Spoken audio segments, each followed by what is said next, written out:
Fidélité comme tous les matins, 354e jour de guerre en Israël. Et pour en parler, comme chaque mardi, nous sommes avec Freddy Eitan, ancien ambassadeur, auteur de nombreux ouvrages, dont le dernier Adama, qui a été publié aux éditions Ballant. Et il est en direct. Bonjour Freddy.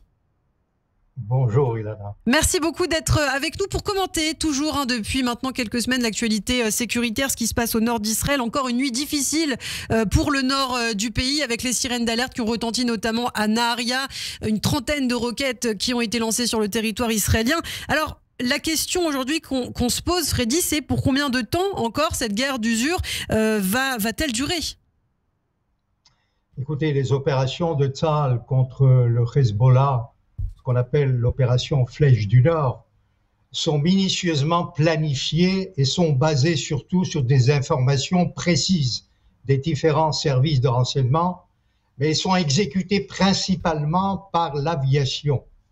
Donc l'intervention de l'infanterie et des commandos d'élite est aussi planifiée de longue date, mais elle sera lancée si le Hezbollah poursuivra ses tirs. Les frappes aériennes se poursuivent graduellement, avec plus d'intensité ce matin.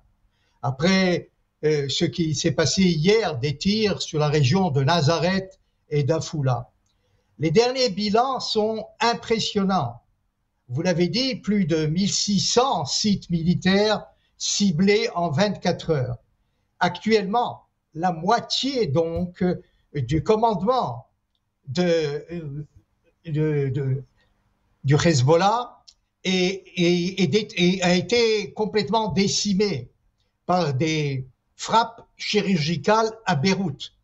Désormais, Nasrallah est un homme solitaire dans son bunker, mais semble poursuivre son combat contre Israël jusqu'à la fin. Mais il faut dire aussi que tel Yahya Sinwar, donc à Gaza. Et vous savez, Nasrallah est avant tout un religieux fanatique, islamiste chiite, puis un soi-disant patriote libanais.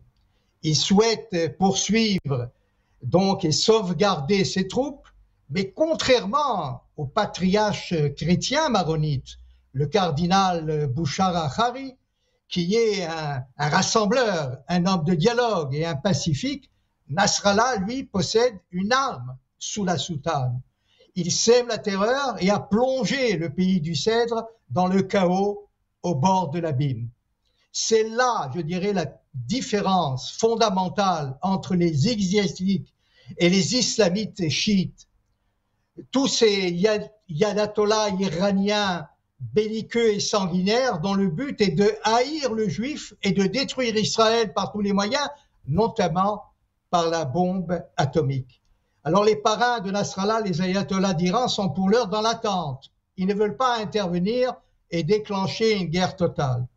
Le Hezbollah est leur principal satellite. Donc ils préfèrent une solution diplomatique. Leur but est de reprendre le dialogue avec les Occidentaux.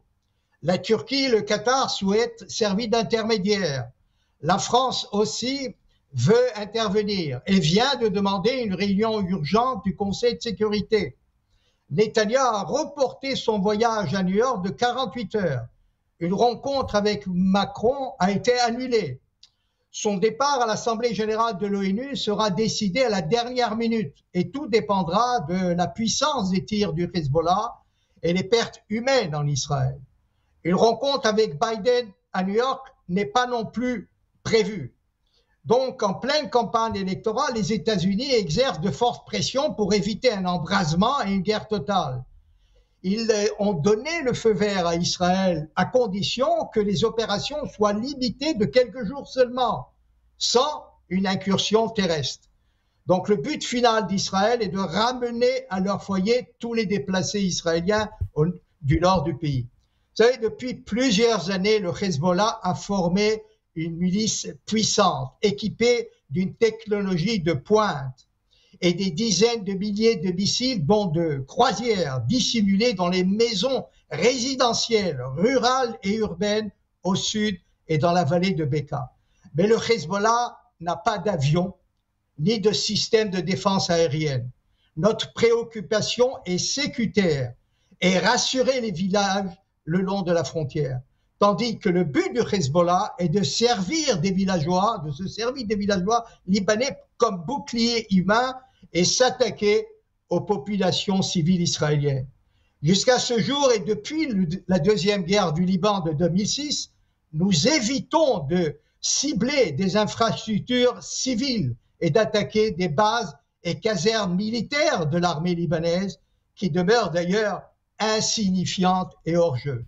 Enfin, il faut le dire, il existe en Israël un consensus de mettre fin, un terme définitif à une situation infernale, à condition que le Hezbollah accepte de régler les règles et d'accepter les règles internationales et cesse ses agressions quotidiennes. Merci beaucoup Freddy Ethan, merci pour ces précisions ce matin sur Radio J, je vous dis à la semaine prochaine. Radio J, Zoom Israël.